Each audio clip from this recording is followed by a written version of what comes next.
Skating is a fantastic sport, but very often to a lot of people it can cause uncomfortable knee pain.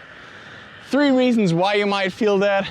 In this video, I'm gonna explain those and I'm gonna help you solve them. Let's go.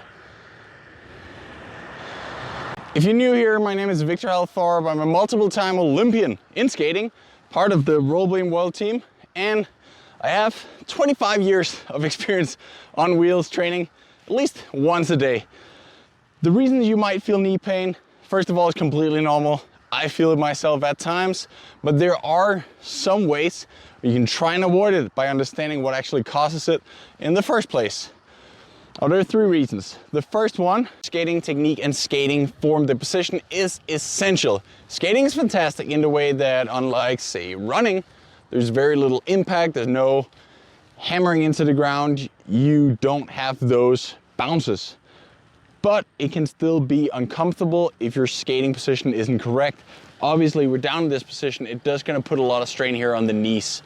So one thing you want to is get your knees out over the toes. This is what we consider correct, perfect skating position. If it's here, you can't absorb that and it's gonna go straight to the kneecaps, where if here, you can bounce, you can almost let it hang there. So it's just gonna be soft on the joints if you have another link, using the ankles as well, to absorb that stress that comes down. Also in terms of skating, you don't wanna jump from leg to leg. You often see uncontrolled skaters. If you're good at skating, it should be very, very smooth. You simply just place it under center of gravity, as you saw me do in the intro, and then it takes over. There shouldn't be any falling or jumping.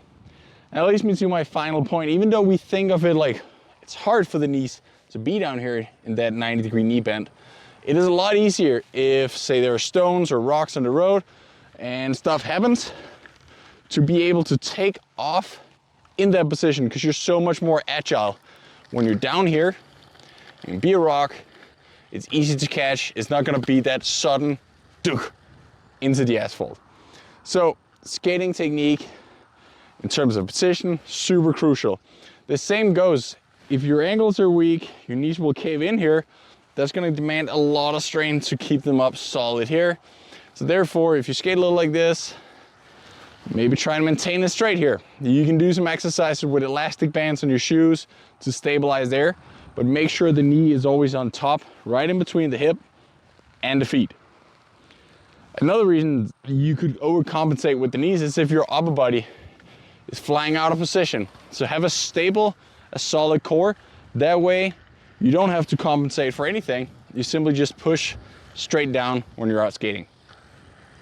Now that one kind of is a great segue into the next point, the equipment.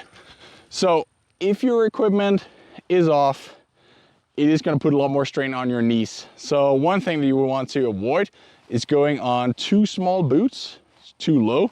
You can see the ones I have here. And you also don't want to have too big wheels. Both of those are going to make you less stable. So to get into the sport of skating, smaller wheels and higher cuff boots will just give you so much more stability, and you can still skate well in them. And then little by little you gradually increase, and you can increase the size of your wheels and you can lower the height of your boot.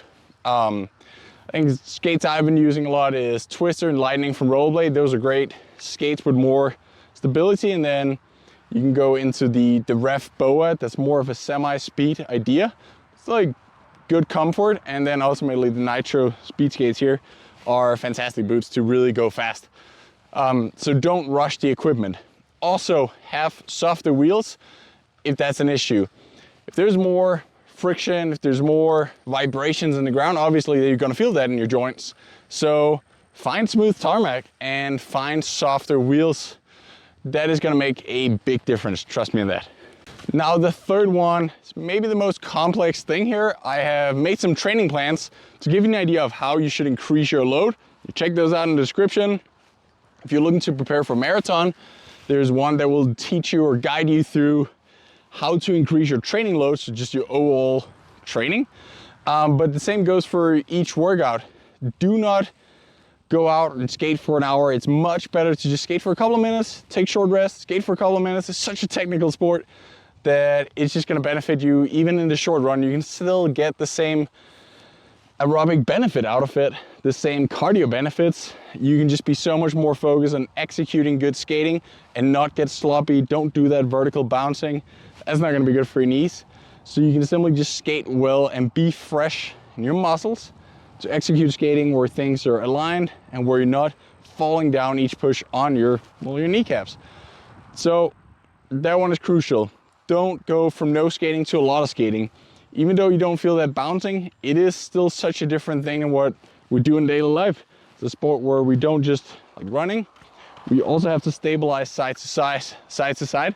So it's just an additional strain on the knees. So increase your training load little by little and take good rest in your sets. Be conscious of what you do and just execute really well as you're out skating. Another big one here is the warm-up and stretching. So do warm up even before easy sessions. Warm up, do some technical exercises on shoes. Same goes for the training load. If you start with dryland, there's a dryland, it's a whole dryland program here in the description you can check out, but do these things before your sessions to warm up your muscles, to warm up those small muscles around the knees that you need to stabilize so you don't have to deal with the knee pain. Do that beforehand and then stretch a lot. Stretch before practice, after practice, just stretch as much as you can. I use an application called Stretch It. That thing is amazing. It's basically you can plug in how long you want to stretch for, how often, and how long a period you want to do these stretches and what specific areas. So if you're dealing with, say, back pain, you can plug that in. If you're dealing with knee pain, you can focus on that area. So that's the thing that I think most people would be surprised how far that can take you. I'll also put a link to this below. You can try it for 7 days. The app is free for 7 days, or you will save 20% if you sign up for it with that link. But that's the thing I benefit from, and I'm pretty sure 99% of all skaters are understretched. They're not flexible enough to really skate well and preserve their knees. That's everything I could think of based on my experiences, based on what I heard from people. Of course, I do recommend if you have actual knee pain, there's some easy ways to get around it. The warm-up is fantastic. I use kinesio tape, either a strip here, put on just to simply hold the kneecap so it doesn't rest too much here or get those impacts. The same on the sides for stabilizing if you have an issue there. But the best thing is really to see a physiotherapist, chiropractor, or even a doctor if it's something serious. Good thing about it is the dryland can really help you a lot if it's too bad to actually skate. But I think all of these, they can get you really far in terms of not having the knee pain in the first place. So I hope you want to test those and hope this could help you out if it's the thing you're struggling with, suffering with. If you have other tips, tell me, tell the rest of the viewers out there. I would love to hear them. And other than that, just hope you want to subscribe and hope you want to stay tuned for more skating videos, tips, and tricks with me, Victor Thorpe. See ya.